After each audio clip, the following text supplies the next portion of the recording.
everyone, my name is Daniel Backer and welcome to Off the Wall Novels.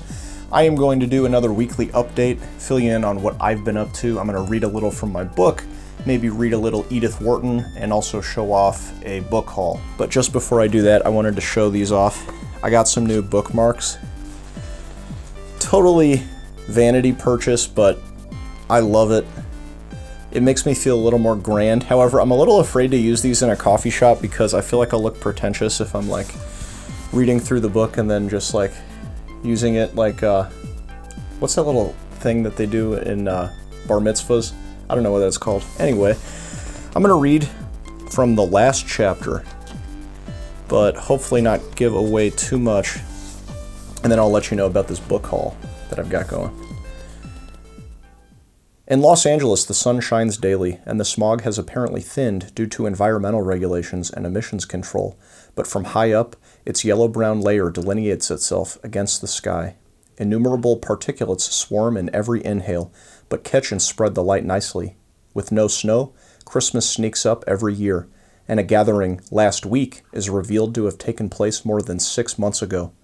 The sunny paradise pinches off the timeline on which the rest of the world proceeds and either stops or barrels headlong in its own direction. The palms and vibrant fruits still manage to decay and droop down, from festive brilliance to tacky faded thatch, and people approaching in the distance look youthful until they get closer and it emerges they are middle-aged, as though decades passed as they close the short distance, still dressed in the countercultural fashions of their bygone eras. Each is a small portal to the past. Plaster adobe and boxy modern houses share residential blocks, not a transition or a phasing out of the old for the new, but a coexistence of two eras. Shaggy hair and mutton chops bob up and down next to post-millennium coiffures as their owners stride down the sidewalk. Floral shirts, circular John Lennon glasses, and VW vans circulate, hardly a throwback as their heyday has only just begun. It's the city of angels, but the city's ghosts dominate, spirits of the powerful few and all those in their wake. They don't emerge from the past. They never left. Either embedded in the topography of the land or conjured by the people on it. Past, present, and future are concurrent, blurred, inseparable.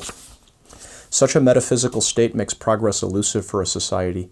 The past is nothing that can be escaped, and the future already decided. As for the present, any temporal connotation gives way to that of location, bound by a city that moves only during an earthquake, while the backdrop manifests as eternity.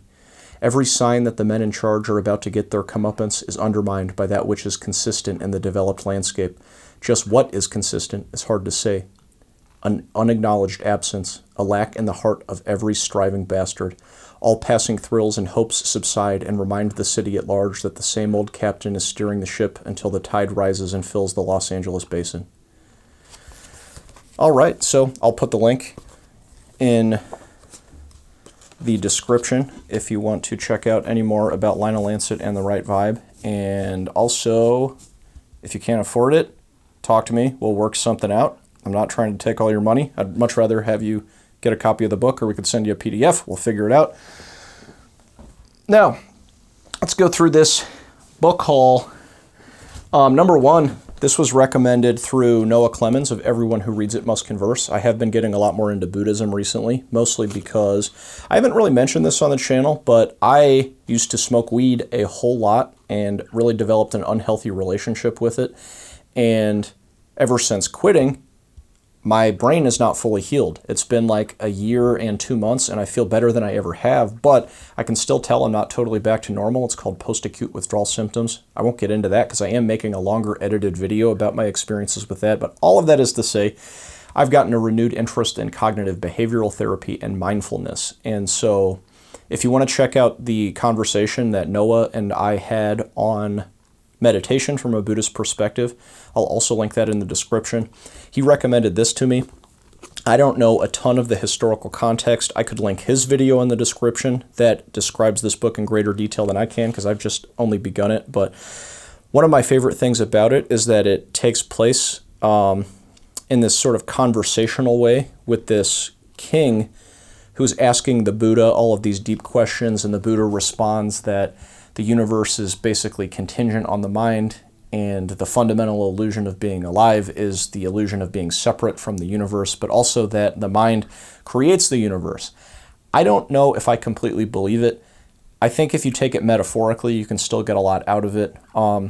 My best reading of all of this Buddhism stuff about the mind creating the universe is more that it's easier to digest if you think your mind creates your experience of the universe. That is all that I need to grease the gears and get a lot out of this kind of stuff. But if you're like a hardcore scientific materialist, maybe you're not interested in Buddhism anyway. There's also really cool imagery in this where after the king is asking the Buddha all these deep questions about the mind, he ends up, the Buddha like makes identical scenes of them on a mountaintop, like infinitely around them. So it's like a fractal of the present moment and all of these different iterations around them, and then they all like disappear. And the impression that I get is that this is a bit of a kind of like a humorous way of showing that the universe is an illusion. That it's like, oh, you think the present moment is real? Look at all of this kind of stuff. It's a little bit harder to describe, but it seems like there's kind of a playful, detached mood when he's showing this king all of these different like cross sections of the present moment and multiplied all around them. I also decided to get a graphic novel from the library. This one is called The Book of Human Insects, and it was made in the 70s. I'm only about 30 pages into this, but the art is really good. It's very lurid. There are some kind of weird sex scenes in this that involve like a wax figure, and it looks like it's going to be exploring celebrity. Also, some of the information about it is showing that it's just kind of like the name describes, it's the Book of Human Insects. So they're not like alien insect humanoids. It's more of just a bunch of really bad people in positions of power and in the entertainment industry doing their nasty stuff. I will tell you more when I read more. All right. Next we have Henry James, Turn of the Screw. I got this because Halloween is coming up, and this is supposed to be a very good spooky horror novel. And also, I guess Henry James was friends with Edith Wharton, who I am currently in love with. So I also like that it's kind of thin. Pringle gets a little bit antsy when I'm gesturing with stuff around, so if he attacks the book, don't freak out and forgive him. He's just a fearful little boy. All right. This one I am extremely excited about. Black Leopard, Red Wolf by Marlon James. I've heard that it's described as African Game of Thrones. And also extremely mixed reviews on the different review platforms I've seen. I think mostly on Goodreads and Amazon. People either love this one or hate it. I think the narrative is a little fractured, but it's supposed to be the first in a trilogy. I haven't started it yet. I have heard that there are a lot of descriptions of people like pooping in this, which is just a kind of a weird thing to talk you into reading it. I know that that's in Gravity's Rainbow. I don't think Gravity's Rainbow would have been worse if that scene would have been cut out. Overall, I'm not a Puritan. I'm not saying you shouldn't have scenes like that in books, but I'm just like, I just don't think it needs it.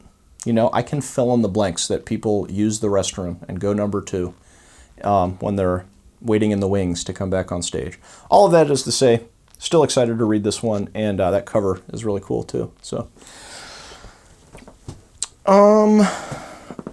this last one I'm probably going to abandon. I'm so bad at finishing nonfiction books. This one is called Why Only Us by Robert C. Berwick and Noam Chomsky. I honestly think it's just over my head. They're making so many different references to like a very traditional academic understanding of evolution and language, and a lot of it is just not really what I'm looking for. I'm looking for probably more of like a pop history book about the development of language. So I might look into this because they talk about Chomsky's idea of like the recursive nature of language, how like you can change the order of words and that doesn't necessarily change the meaning of the sentence, but they operate through these like triangle diagrams where based on where words are placed, they refer to other ones. I don't know. I regret even describing it for you right there. Cool idea, not for me. I'm kind of getting away from more of that academic understanding of stuff because as much as that has inspired me, David Foster Wallace, Thomas Pynchon, all the philosophical fiction I've reviewed on this channel, I think at the end of the day, it's inaccessible, and that isn't necessarily even my favorite part of those kind of books, the language philosophy. I think that's very rife for analysis for this channel, and so I think that's why I've focused a lot on their work. But at the end of the day, I like the wild imagery in Thomas Pynchon, and I like the humor of David Foster Wallace, and the character development, and how they can cut to the core of what it feels like to be alive. And so I really want to channel a lot more of that. Like I said in my last video, that's why I'm really excited to have found Edith Wharton, because even though her prose is pretty elevated and probably more complex in the House of Mirth than I would want to emulate, I think that it's extremely refreshing to just have something that anyone can relate to. I don't think anyone could necessarily read Edith Wharton, but the story she's telling, you don't need to know like Wittgenstein's idea about language philosophy to wrap your head around it, you know? I think I'm gonna maybe do a reading of Edith Wharton in another video because I don't want this one to run too long. Pringle and I are gonna go ahead and sign off. I just wanted to give you a little update on what I've been doing. And yeah, I'll talk to you next week. Signing off. Off the Wall Novels, goodbye.